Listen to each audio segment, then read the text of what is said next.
नाशिक रस्त्यावरील कृष्णगाव इथं गतिरोधक न दिसल्यानं झालेल्या भीषण अपघातामध्ये एका ट्रॅक्टर ट्रॉलीला टाटा पंच कारनं धडक दिली। या धडकेमध्ये ट्रॅक्टर ट्रॉली पलटी झाल्यानं त्यामध्ये बसलेल्या 10 महिला मजूर आणि कारमधील 3 भाविकांसह एकूण 14 जण गंभीर जखमी झाले। हा अपघात सायंकाळी 6च्या सुमारास घडला।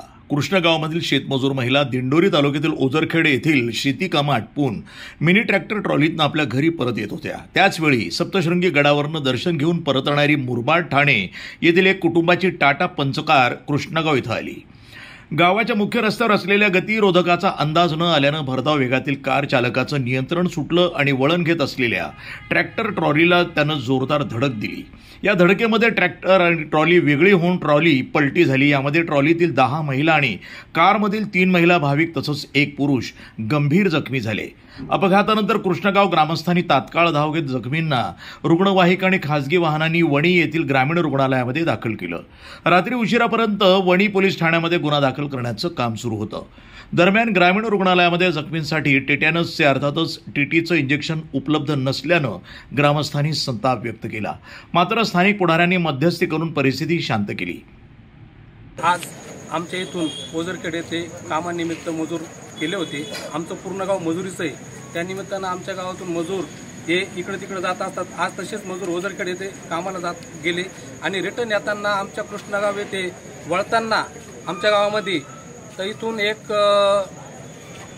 गाडी वणीकडनं नाशिककडे जात होती आणि ट्रॅक्टर ओझरखेडकडनं कृष्णगावमध्ये येत होता आणि त्याला स्पीड ब्रेकर न दिसल्यामुळं ती गाडी डायरेक्ट ट्रॉलीला धडक दिली आणि ट्रॉलीने ट्रॅक्टर सुट्टा झाल्यामुळे आमच्या इथल्या 12-13 बाया या गंभीररित्या जखमी झाल्या।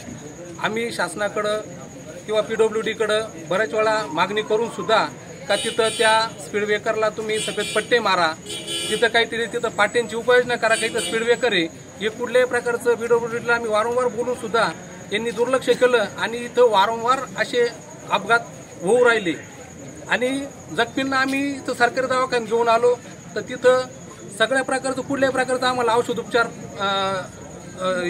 नव्हता। शेवट त्यांनी बाहेरून इकडनं तिकडनं टीटीचे इंजेक्शन मागवले आणि आमच्या बायांवर उपचार चालू झाला। आमच्या दिंडोरी तालुक्याचे भूषण अन्न आणि औषध प्रशासन मंत्री नरहरी झिरवळ साहेबांचा हा मतदारसंघ आहे आणि एवढं असताना आमच्या ह्या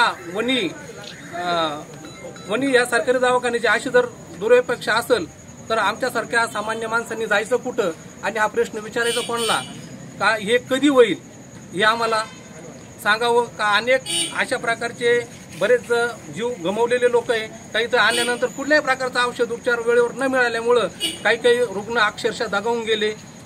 तरी शासनाला किंवा साहेबांना माझी हीच विनंती राहील का या दवाखान्याला चांगल्यापैकी इथं स्टेबल करावं का। हा सगळ्या स्पॉटचा मध्यंतरीत दवाखाना आहे आणि दवाखाना असल्यामुळं इथं अनेक प्रकारचे रुग्ण येत असतात। कधी कोण साप चावतं, कोणाला पिसळ कुत्रं चावतं, असे पण मी बऱ्याच वेळा घेऊन आलो, तिथं पण लशी उपलब्ध नव्हत्या।